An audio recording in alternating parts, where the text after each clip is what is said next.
ये मामा इस धर्म में है कि आदिवासी उसे अपना मामा मानेंगे।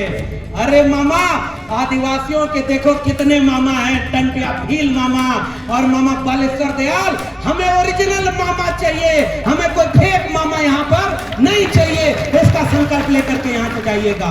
पहचानिए इस मामा को जो उस पॉलिटिकल पार्टी का मामा है, जिस पॉलिटिकल पार्टी का नेता लोग कहता है कि अगर 2024 में हम जीत गए तो इस देश का संविधान बदल देंगे और इसे हिंदू राष्ट्र बना देंगे। बताओ, आपको हिंदू राष्ट्र चाहिए क्या? आपको हिंदू राष्ट्र चाहिए क्या? आप भारत के संविधान को बदलने देना चाहते हैं क्या? आप भारत के संविधान को बदलने देने वालों को वोट देंगे क्या? अरे पहचान लो, चाहे मामा हो चाहे फूफा, इस बार ऐसी पिराई करो कि संविधान बदलने वालों की कुर्सी ही बदल जाए। तब क्या करते हैं आपके साथ में आएगी। हमारे घर में अगर 1 रुपया बचता था तो हम शिक्षा देने भेजते थे, ताकि शिक्षित हो जाएगा तो हमारा बेटा बेटी पढ़कर हमारी पीढ़ियों के दर्द को दूर कर देगा। हमने जगह जमीन गिरवी रख करके शिक्षा पाई, तब हम यहाँ खड़े हैं। और हमारे लोग जगह जमीन को गिरवी देख रहे हैं, शिक्षा को गिरवी रख दिए हैं। 5 किलो अनाज और 500 रुपया बैठ दिया जा रहा है और हमारे लोग उनको वोट दे रहे हैं। पहचानिएगा जो आपके मुद्दे पर चुनाव लड़े, पहचानिएगा जिसने लोकसभा, विधानसभा और जिला परिषद में आपकी लड़ाई लड़ी है। पहचानिए कि कौन जेल में भेजा है हमारे साथी आनंद राय को। पहचानिए कि हमारे तमाम आदिवासी साथियों पर NSA लगाकर जेल में कौन भेज रहा है। पहचानिए कि आपका हक अधिकार कौन नहीं देना चाह रहा है। इसलिए मेरे प्यारे भाइयों बहनों, ये जो दिल्ली में बैठे लोग हैं ना, ये बहुत जालिम लोग हैं। ये पूंजीपतियों को आपकी जमीन बेच रहे हैं, पूंजीपतियों को सरकारी शिक्षा बेच रहे हैं, पूंजीपतियों के हाथों में पूरा देश बेच रहे हैं और हमको और आपको कहते हैं कि हम तुमको 5 किलो अनाज तो दे रहे हैं। इस देश का मूल निवासी आदिवासी अपने तमाम संगठनों को एक करके जब इस देश में लड़ाई लड़ता है कि हमें बिकाऊ लोग नहीं चाहिए, हमें टिकाऊ लोग चाहिए, जिसको हम सांसद और विधायक बनाकर वहां तक दे देंगे। तो आपका मुख्यमंत्री तो ओबीसी है, आज तक 27% आरक्षण ओबीसी को नहीं दिलवा पाया, तो ये किस बात का ओबीसी है? अरे ये हिंदू बन जाता है जब वोट लेना होता है। कब पहचानेंगे आप कि आज भी भारत की आजादी के बाद 75 साल बाद कैसे हिम्मत हो गई एक सामंतवादी की कि हमारे लोगों के चेहरे पर पेशाब करे और मणिपुर में हमारी माताओं को नंगा घुमाए?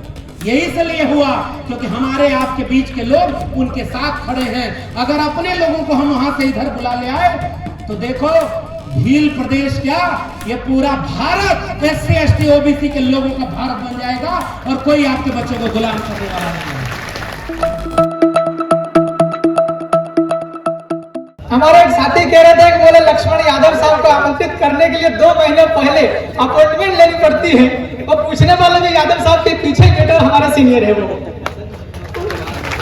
ये जो प्रोफेसर लक्ष्मण यादव साहब क्या है ये मैं आपको बाद में बताऊंगा। इनका टिकट है, ये फ्लाइट से हवाई जहाज से वापस इनको दिल्ली जाना, वापस क्लास भी लेना है। जहां तक मुझे थोड़ा बहुत पता है, प्रोफेसर लक्ष्मण यादव साहब ने इलाहाबाद विश्वविद्यालय, जहां से पहले सबसे ज्यादा IAS वहीं से निकलते थे, वहां से इन्होंने BA का परीक्षा पास किया। फिर इन्होंने MA, शायद जहां मेरे को नॉलेज है दिल्ली विश्वविद्यालय से इन्होंने MA के हिंदी में, फिर PhD भी इन्होंने दिल्ली में ही किया, दिल्ली विश्वविद्यालय PhD किया है। अभी पूरे भारत देश में अगर कोई नौकरी करते हुए अगर समाज की आदिवासी, दलित, पिछड़े, अल्पसंख्यकों की आवाज बिना डर के साथ अगर कोई उठा रहा, वो शख्स आपके बीचों बीच बैठा हुआ है। इनके लिए जोरदार तालियां मिलेगी। पूरा भारत देश में कह रहा, आप लोग पूरा YouTube देख लीजिएगा, पूरा Google सर्च कीजिएगा, पूरे भारत देश में नौकरी करते हुए इस तरीके की आवाज समाज के लिए, अधिकारों के लिए कोई भी नहीं उठा रहा। आप लोग YouTube पर इनका फिर दोबारा भाषण करना, लेकिन अभी आपके बीच में यह मौजूद है, इनको ध्यान से सुनिएगा, अपील है। प्रोफेसर लक्ष्मण यादव को दिल प्रदेश में जोहार, स्वागत है। बहुत बहुत धन्यवाद। और मध्य प्रदेश, राजस्थान और गुजरात के इस बॉर्डर इलाके पर जो मामा बालेश्वर दयाल जी की अपनी कर्म भूमि रही है, मामा टंटिया भील की कर्म भूमि रही है, बिरसा मुंडा, जयपाल सिंह मुंडा की विरासत रही है, उस जमीन पर आए हुए आप सभी सम्मानित लोगों को मेरा क्रांतिकारी जय भीम, जय मंडल, जय संविधान है, जोहार और इंकलाब जिंदाबाद है। और आज पहली बार मैं इस इलाके में आया हूं और आप सब लोगों के बीच में आकर के अभी संचालक महोदय जो तारीफ कर रहे थे उसको आप गंभीरता से मत लीजिएगा। एक लाइन है ना कि कल और आएंगे नगमों की खिलती कलियां चुनने वाले, हमसे बेहतर कहने वाले, तुमसे बेहतर सुनने वाले। तो हम लोग जो भी आज लड़ाई लड़ रहे, प्रोफेसर जितेंद्र मीणा जी हैं, आनंद राय जी हैं और आयोजक मंडल के तमाम साथी हैं, हम लोग कोई पहले व्यक्ति नहीं है। हम यहाँ खड़े हैं क्योंकि हमारे पुरखों ने वो लड़ाई लड़ करके ये जमीन तैयार की है जिस पर हम जैसे लोग यहाँ खड़े होकर आंख में आंख डाल करके आज के जालिमों से लड़ रहे हैं। तो विरासत हमें लड़ने की मिली है और हमारे बाद ये लड़ाई और आगे तक जाएगी। तो हम तो इस मंजिल में एक सफर में एक मंजिल के पड़ाव हैं। और आज ये संयुक्त राष्ट्र संघ द्वारा विश्व आदिवासी अधिकार दिवस के उपलक्ष्य में आप सबके बीच में आने का और इस कार्यक्रम के आयोजित करने का जो मकसद है वो आप सब जानते हैं। अब तक मैं देश भर में जिस भी कार्यक्रम में गया, चाहे वो देश के बड़े बड़े दलित समाज के कार्यक्रम रहे हों, ओबीसी समाज के कार्यक्रम रहे हों, तमाम सामाजिक न्याय के मानने वाले लोग रहे हों, उनके कार्यक्रम में एक चीज मैं देखता था कि जो कार्यक्रम में आए हुए लोग हैं उनकी औसत उम्र अगर निकाल दी जाए तो वो 50 साल के ऊपर होगी, यानी बुजुर्ग और अधेड़ लोगों की संख्या ज्यादा है। और जब आदिवासी परिवार और जैस के कार्यक्रम में आया हूं, मुझे लगता है कि आज सबसे ज्यादा तादाद नौजवानों की है, इसलिए आपका कार्यक्रम बहुत शानदार है। तो लड़ाई वही आगे लड़ेगा और जीतेगा जो अपनी आने वाली पीढ़ी को अपनी विरासत से जोड़ देगा। और ये नौजवान जिस दिन समझ जाएंगे कि वो लड़ाई कौन सी थी जो बिरसा मुंडा लड़ करके छोड़ गए, वो लड़ाई कौन सी थी जो टंटिया मामा लड़ते थे, वो कौन सी लड़ाई थी जो बालेश्वर दयाल जी इसी इलाके में लड़ना चाहते थे, वो लड़ाई कौन सी थी जिसको लड़ने के लिए जयपाल सिंह मुंडा संविधान सभा में खड़े होकर पूरे देश के लोगों के सामने कहते हैं कि हम आदिवासियों को ये लोकतंत्र सिखाने की जरूरत नहीं है, हम संगम घाटी सभ्यता के वारिस हैं, लोकतंत्र हमसे आपको सीखना होगा। और आज अगर उस लड़ाई के साथ, आदिवासी समाज की लड़ाई के साथ मैं सलाम करता हूं आयोजन समिति के लोगों को, आपने बाबा साहब डॉक्टर भीमराव अंबेडकर की तस्वीर लगा दी है। ये एकता ही हमारे देश को बचाएगी और हम जैसे लोग इस मंच पर खड़े हैं, यही तो एकता हमें बनानी है। आप आदिवासी समाज के लोग हैं, मैं ओबीसी समाज से आया हुआ हूं। हम बाबा साहब अंबेडकर को बिरसा मुंडा, टंटिया मामा और मामा बालेश्वर दयाल के साथ याद कर रहे हैं। यही भारत है, यही ये देश है जिसे कुछ लोग दिल्ली में बैठकर ये सोचते हैं कि देश का मतलब दिल्ली है, देश का मतलब भोपाल है, देश का मतलब गुजरात है। उन लोगों को ये समझाने की जरूरत है कि आओ चलो गांव की तरफ देखो। इस देश के जल जंगल जमीन में, इस देश के नदी नाले पर्वत पहाड़ में जो इंसान बिखरे पड़े हैं, जिन्होंने इस धरती को रहने लायक बनाया, पहाड़ का सीना चीर करके बंजर धरती में फसल उगा करके सदियों से जिन्होंने इंसानों का पेट भरा है, उनसे ये देश बना है। ये देश दिल्ली नहीं है। और आप आदिवासी परिवार और जयस के लोगों, आपके दो संगठन शानदार काम कर रहे हैं। पिछली बार मैं डूंगरपुर गया था जब आदिवासी परिवार का कार्यक्रम था, लाखों लोग वहां गए और जयस के साथी हैं हमारे अग्रज, चाहे प्रोफेसर जितेंद्र मीणा हो या आनंद राय जी हैं। और सोशल मीडिया के जरिए हम लगातार देखते रहे हैं कि जिस आदिवासी समाज को उनकी आवाज उठाने वाले लोग जब बिक जाते रहे, नहीं कोई सुनाई देता था, तो आदिवासी परिवार और जयस के लोग मिलकर के उस आवाज को उठाने का काम किए हैं और दोनों का साझा कार्यक्रम यह है। तो आज यहां से एक सवाल इस देश के लोगों से भी पूछना जरूरी है। अगर दिल्ली में 500 लोगों की रैली हो जाए तो वो नेशनल खबर बन जाती है, बड़े बड़े अखबार पर टीवी वाले बैठकर डिबेट करते हैं। और जब मध्य प्रदेश, राजस्थान, गुजरात और इन तमाम इलाकों में आदिवासी परिवार और जयस के लोग लाखों की रैली करते हैं, तो ये दिल्ली को सुनाई क्यों नहीं देता है? ये सवाल हम आपकी तरफ से उनसे पूछने जा रहे हैं। लाखों लाख लोग अगर यहां जल जंगल जमीन बचाने के लिए आते हैं, तो ये किराए पर लाई गई भीड़ नहीं है जिसे आने का सहारा और तमाम तरह का प्रलोभन देकर के भीड़ जुटाया गया है। ये भीड़ वो भीड़ है जो अपने हक अधिकार के लिए जागरूक है और अपने दम पर पूरे इलाके में जश्न की तरह चलती है और अपनी लड़ाई को लड़ करके जीतने का मादा रखती है। इसलिए मैं आप सबको सलाम करने आया हूं, क्योंकि मुझसे ज्यादा आप अपनी लड़ाई के बारे में जानते हैं। आप ये बात जानते होंगे साथियों कि जिस दिल्ली से हम चल करके आए, वहां जो लोग बैठे हैं वो हमारे और आपके हक में कानून नहीं बना रहे। जिनको हमने वोट दे करके बाबा साहब डॉक्टर भीमराव अंबेडकर को हम क्यों अपना नायक मानते हैं? हम बिरसा मुंडा, जयपाल सिंह मुंडा को क्यों अपना नायक मानते हैं? क्योंकि इन लोगों ने मिलकर एक नया भारत बनाया।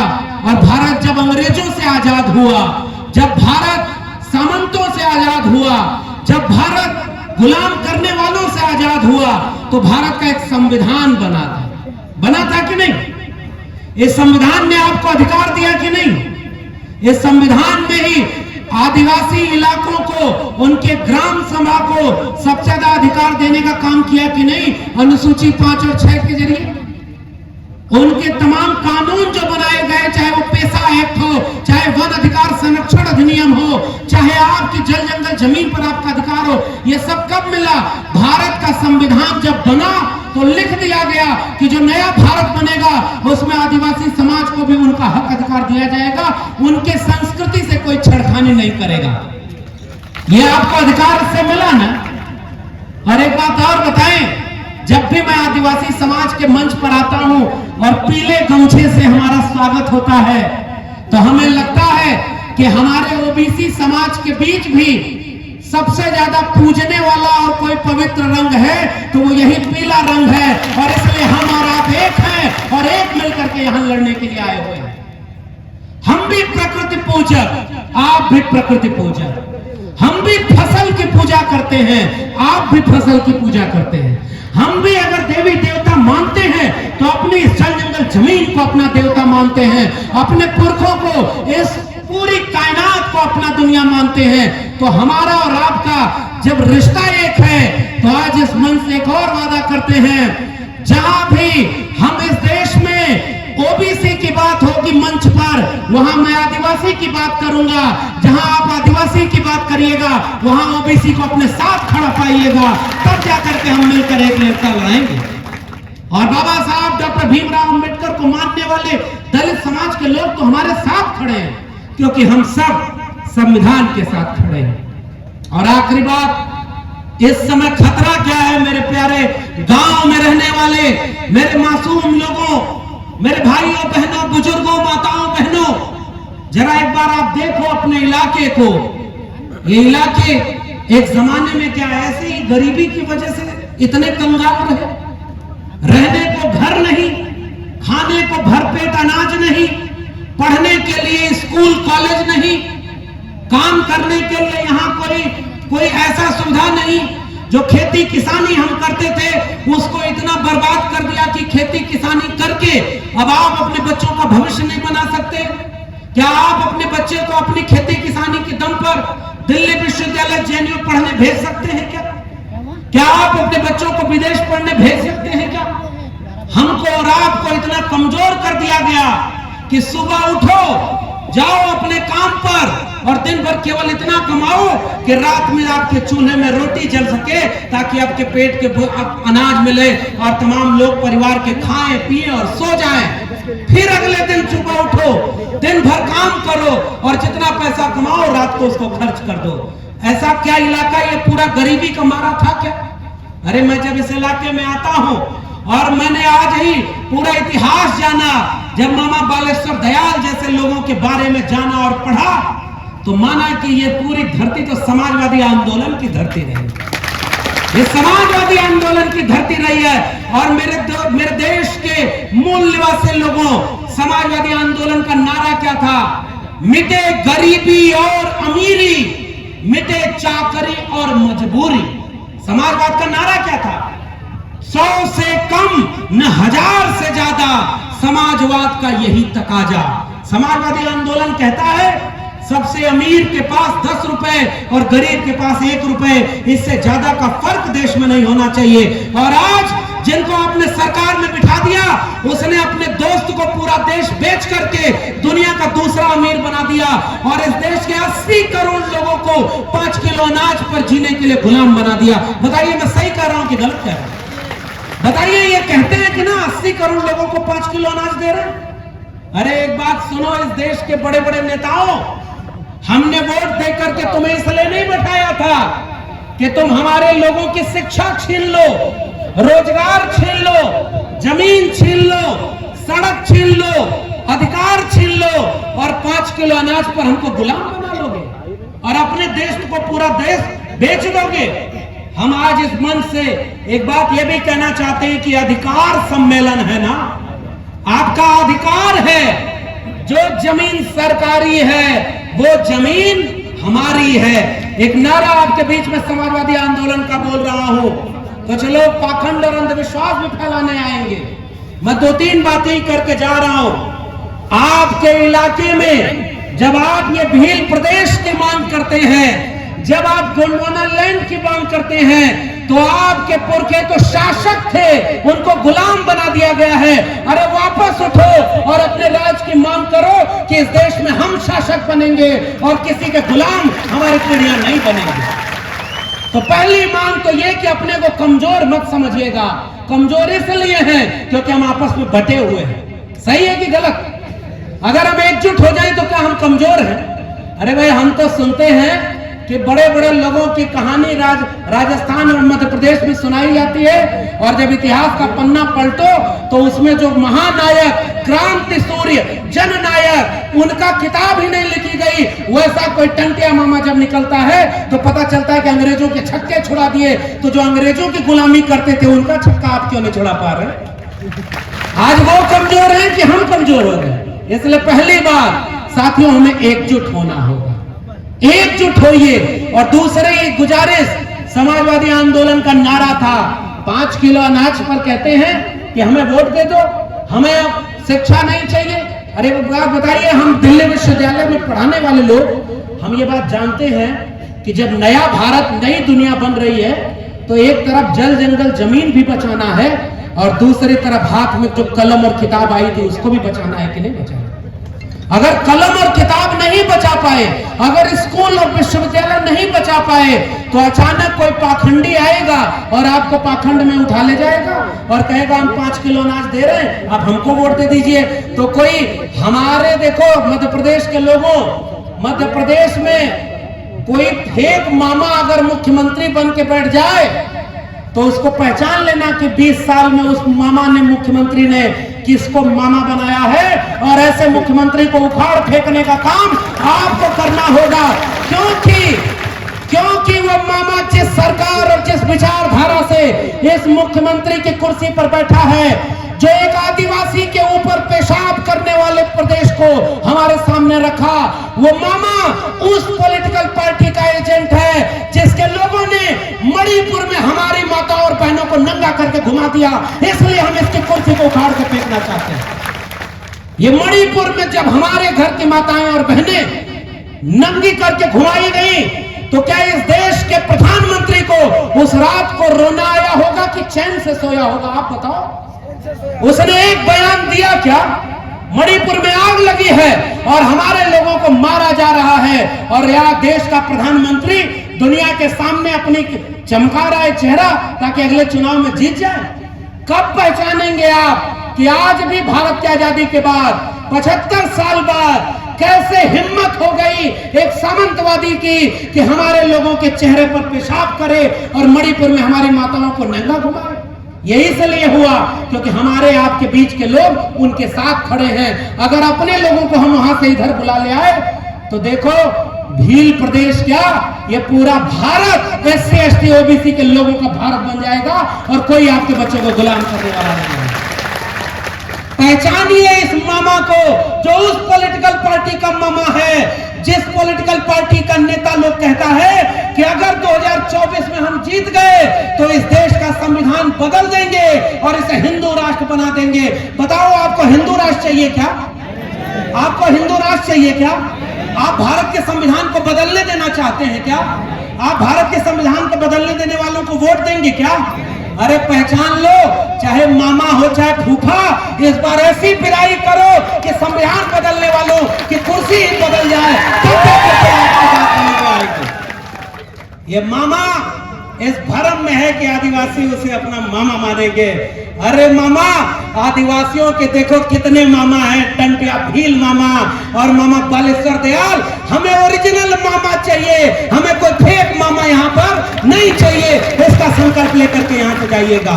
और मैं जाते जाते गुजारिश कर रहा हूं मेरे भाइयों बहनों, आदिवासी मूल निवासी है। आज तक इस देश का प्रधानमंत्री कोई आदिवासी क्यों नहीं बना? आपको भरमाया जाता है कि देखो हमने पहली महिला आदिवासी को राष्ट्रपति बना दिया। हम सम्मान करते हैं, हमारे घर के बुजुर्ग हैं, हम सम्मान करते हैं कि हाँ पहली बार इस देश में कोई राष्ट्रपति आदिवासी महिला बनी है। लेकिन हम उस दिन अफसोस करते हैं, रोते हैं जब मणिपुर पर हमारी आदिवासी महिला राष्ट्रपति महोदया की भी जबान नहीं खुलती है। तब हम सोचते हैं कि हमें ऐसा आदिवासी, ऐसा दलित, ऐसा पिछड़ा नहीं चाहिए जो संविधान विरोधियों के खामोश हो जाए और चुपचाप हमारे लोगों को अन्याय और अत्याचार होता हुआ देखे। क्या आपको ऐसा लोग चाहिए क्या? भाई आपके टिकट पर कितनी सीटें आरक्षित हैं आदिवासियों की? और जितने लोग जा रहे हैं, एक बात बताइए, मध्य प्रदेश में जितना आपको हक चाहिए उतना मिला क्या? इस देश के ओबीसी को भी मैं जाकर समझाता हूं और फिर इसी मध्य प्रदेश में अगले कुछ दिन में आने वाला हूं। और मैं जरा ओबीसी लोगों से भी आपके मंच पर बस बता रहा हूं, जैसे आप लड़ाई लड़ रहे हैं वैसे मैं ओबीसी के बीच जाकर के ये कहूंगा कि इस देश का मूल निवासी आदिवासी अपने तमाम संगठनों को एक करके जब इस देश में लड़ाई लड़ता है कि हमें बिकाऊ लोग नहीं चाहिए, हमें टिकाऊ लोग चाहिए जिसको हम सांसद और विधायक बना करके वहां तक भेजेंगे। तो आपका मुख्यमंत्री तो ओबीसी है, आज तक 27% आरक्षण ओबीसी को नहीं दिलवा पाया, तो ये किस बात का ओबीसी है? अरे ये हिंदू बन जाता है जब वोट लेना होता है। इसलिए मध्य प्रदेश के मेरे प्यारे भाइयों बहनों, एक बात मेरी बस अपील, मेरी गुजारिश याद रखना, आपके वोट की ताकत से कोई बैठ जाता है और कहता है कि आदिवासियों कागज दिखाओ तब तुमको जमीन देंगे, आदिवासियों कागज दिखाओ तब तुमको सड़क देंगे, आदिवासियों कागज दिखाओ। हम तो कह रहे हैं अरे प्रधानमंत्री तुम पहले अपनी डिग्री दिखाओ कि किस विषय में तुम पास हुए थे। अपनी डिग्री तुम नहीं दिखाते और इस देश के मूल निवासी, इस देश के आदिवासी लोगों से कहते हो कागज दिखाओ। प्रोफेसर जितेंद्र मीणा बैठे हुए हैं, आनंद राय जी बैठे हुए हैं। हम तो सीखते हैं अपने आदिवासी लोगों से कि जब वन अधिकार अधिनियम में 2019 में छेड़खानी हुई तो दिल्ली में हमने एक नारा लगाया, एक तीर एक कमान, और उससे 56 इंच का शेर झुक गया और उसको भी वहां पर वो अधिकार रोकना पड़ा है। ये आपकी ताकत है भाई, आपके तीर में इतनी ताकत थी कि जब टिकुओं को, विदेशियों को भगा दिया तो इस देश वालों को क्यों नहीं भगा पा रहे सत्ता की कुर्सी से? अपने लोगों को चुनिए, जो ईमानदार लोग हैं उनको चुनिएगा। मौसम चुनाव का आता है तो हर व्यक्ति पीला गमछा पहन लेगा, लेकिन हर चमकने वाली चीज सोना नहीं होती। इसलिए हर बदन पर पीला कपड़ा हो तो आपका हितैषी नहीं होगा, याद रखिएगा। पहचानिएगा जो आपके मुद्दे पर चुनाव लड़े, पहचानिएगा जिसने लोकसभा, विधानसभा और जिला परिषद में आपकी लड़ाई लड़ी है। पहचानिए कि कौन जेल में भेजा है हमारे साथी आनंद राय को, पहचानिए कि हमारे तमाम आदिवासी साथियों पर एनएसए लगाकर जेल में कौन भेज रहा है, पहचानिए कि आपका हक अधिकार कौन नहीं छीनना चाह रहा है। इसलिए मेरे प्यारे भाइयों बहनों, ये जो दिल्ली में बैठे लोग हैं ना, ये बहुत जालिम लोग हैं। ये पूंजीपतियों को आपकी जमीन बेच रहे हैं, पूंजीपतियों को सरकारी शिक्षा बेच रहे हैं, पूंजीपतियों के हाथों में पूरा देश बेच रहे हैं, और हमको और आपको कहते हैं कि हम तुमको 5 किलो अनाज तो दे रहे हैं। बताइए 5 किलो अनाज चाहिए क्या? अरे पुराने लोगों, एक बात बताओ, हमारे पुराने लोग जानते होंगे, अगर घर में 1 रुपया बचाने की स्थिति होती थी तो हम अपने बेटा बेटी को शिक्षा दिलाने भेजते थे कि नहीं भेजते थे? हमारे घर में अगर 1 रुपया बचता था तो हम शिक्षा देने भेजते थे, ताकि शिक्षित हो जाएगा तो हमारा बेटा बेटी पढ़कर हमारी पीढ़ियों के दर्द को दूर कर देगा। हमने जगह जमीन गिरवी रख करके शिक्षा पाई, तब हम यहाँ खड़े हैं। और हमारे लोग जगह जमीन को गिरवी देख रहे हैं, शिक्षा को गिरवी रख दिए हैं। 5 किलो अनाज और 500 रुपया बैठ दिया जा रहा है और हमारे लोग उनको वोट दे दे रहे हैं। क्या ऐसा वोट देंगे क्या? इस बार मैं गुजारिश करके जा रहा हूं, मैं ये राजनीतिक मंच नहीं है, ये वैचारिक मंच है। और हम विचारधारा के लोग, आपने सम्मान किया हम इस पीले गमछे को। मैं पिछले दिनों 9 अगस्त को छत्तीसगढ़ गया हुआ था, आदिवासी समाज के लोगों ने पीले गमछे को मेरे सर पर बांधा और एक बात कही कि जानते हैं प्रोफेसर साहब, ये केवल गमछा कपड़े का टुकड़ा नहीं है, हम जिसके सर पर बांधते हैं उसको एक जिम्मेदारी सौंपते हैं कि हम तुम्हारा सम्मान कर रहे हैं, तो तुम जहां भी रहना हमारे हक अधिकार के आगे लड़ाई को लड़ते रहना। मैं उनसे भी वादा करके आया और आपसे भी एक वादा करके जा रहा हूं। हम बहुत छोटे लोग हैं, हमारे बहुत बड़े महानायक यहाँ पर हुए हैं। मैंने जब कहानी सुनी बालेश्वर दयाल जी की, कैसे कैसे उन्होंने लड़ाई लड़ी, कैसे इस देश और दुनिया को समाजवादी आंदोलन में जोड़ना सिखाया, कैसे टंटिया मामा ने लड़ाई लड़ी, तो हम तो कुछ नहीं लड़ रहे, लेकिन ये जो आपने सम्मान दिया है, इस सम्मान को अपने माथे पर लेकर जा रहे हैं। जब भी दिल्ली में बोलने का मौका मिलेगा, हम ये बात कहेंगे कि इस देश के आदिवासी को जो भी उसकी जल जंगल जमीन छेड़ने का काम करेगा, उनकी पहचान पर हमला करेगा, हम उनके खिलाफ खड़े होंगे और अपने आदिवासियों के साथ कोई अन्याय नहीं होने देंगे। इस बात का वादा आपसे करके जा रहे हैं और आपसे केवल एक गुजारिश करके जा रहे हैं, जितना दिया है इस संविधान ने दिया है, किसी धर्म ने नहीं दिया, किसी भगवान ने नहीं दिया। हमारा भगवान हमारी प्रकृति है और हमारे लिए कोई अधिकार और किताब है तो भारत का संविधान है। इसलिए एक गुजारिश इस देश के लोगों, दिल्ली वाले साजिश कर रहे हैं कि संविधान बदल देंगे, क्या 2024 में आप उनको सत्ता में आने देंगे क्या जो भारत के संविधान को बदलना चाह रहे हैं? एक बार जोर से हाथ उठा के बताइए, क्या संविधान बदलने देंगे? क्या संविधान बदलने देंगे उनको? क्या उनको वापस वोट देकर दिल्ली में बैठाएंगे क्या? बाकी किसी को चुन लीजिएगा, उसको मत चुनिएगा जो आपका संविधान को बदलकर आपके बच्चों को पीढ़ी दर पीढ़ी गुलाम बनाने वाला है। इसलिए जाते जाते बस एक बात, अबुआ देशम अबुआ राज, बिरसा मुंडा का जो अधूरा सपना है कि इस पे हमारा राज होना चाहिए, इसमें जयपाल सिंह मुंडा का जो अधूरा सपना है, बाबा साहब डॉक्टर भीमराव अंबेडकर का जो अधूरा सपना है, डॉक्टर राम मनोहर लोहिया का जो अधूरा सपना है, मामा बालेश्वर दयाल जी का जो अधूरा सपना है, हम मिलकर एकजुट होकर उस सपने को पूरा करने के लिए लड़ेंगे और लड़ेंगे, जीतेंगे।